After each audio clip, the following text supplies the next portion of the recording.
They arrived just as winter crept into the corners of Salem, Massachusetts. November 29th, 2023.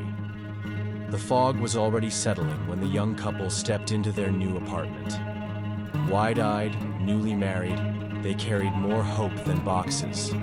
Trailing behind them was their loyal Labrador, Cooper, tail wagging, nose twitching.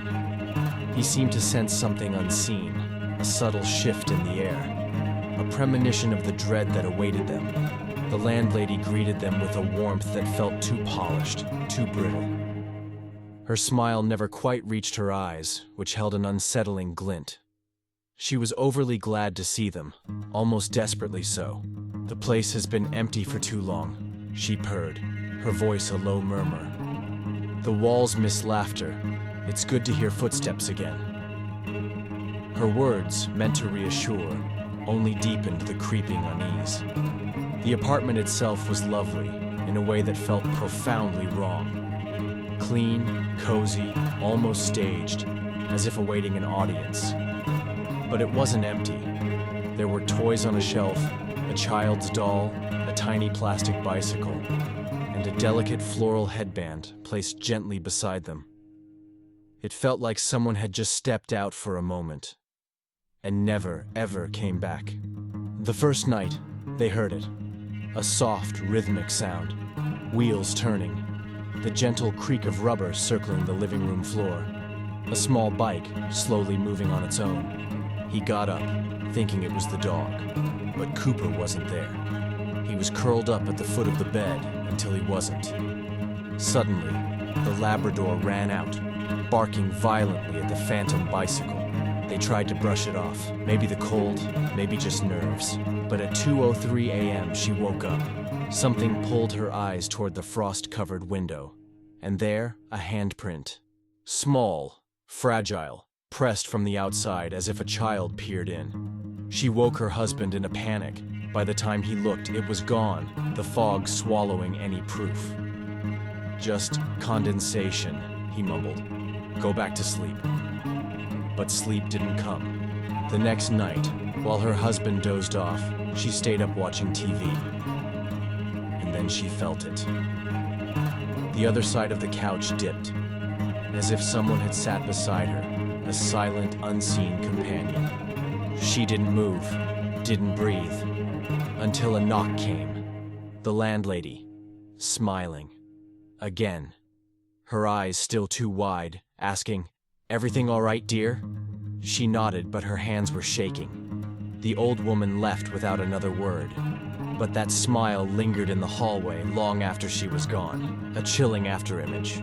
Then came the crying, not from the walls, not from the street, from inside the apartment.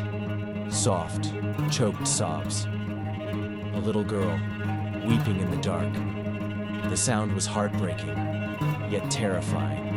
They thought of leaving, but then they found a note slid under the door, from the landlady. She was going away for 6 months, she said.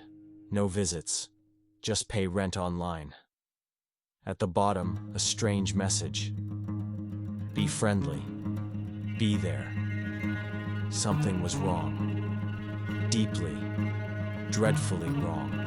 Nights passed, each darker than the last, until one night the light in the living room was left on by mistake, and the crying stopped. The silence was heavier than sound, a suffocating blanket.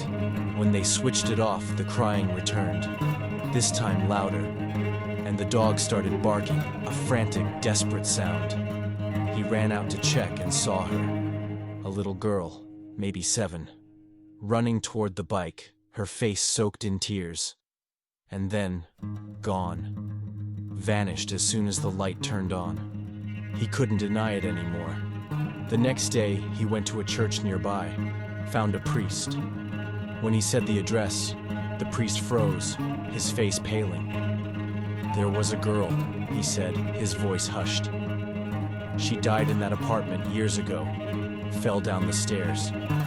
Her family moved, the priest continued, but her grandmother couldn't let go. He remembered the toys, the hairband, the bicycle. all relics of a child long gone, but kept like trophies. He got a call that same moment.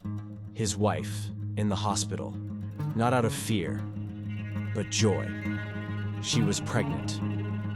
They returned home and found the priest waiting outside the building. He looked at the husband, his eyes filled with a somber understanding. "The hairband," he whispered. "It was used in her funeral, but her grandmother, your landlady, took it before the burial, framed it, hung it in your apartment." He finally admitted it. He lied to his wife. The landlady never asked for rent. There were no invoices, no records. She just wanted someone living there. A few weeks before the baby's due date, they left. Found a new place. Safe. Warm. And then, the news. The landlady, found dead. Hung from the rafters of the same apartment. A note clutched in her hand. "I miss her. She is with you now. And if you ever pass by the old apartment in Salem and hear the bell of a child's bike echoing from within, keep walking, because she's still there, still playing, still waiting, and she's not alone anymore."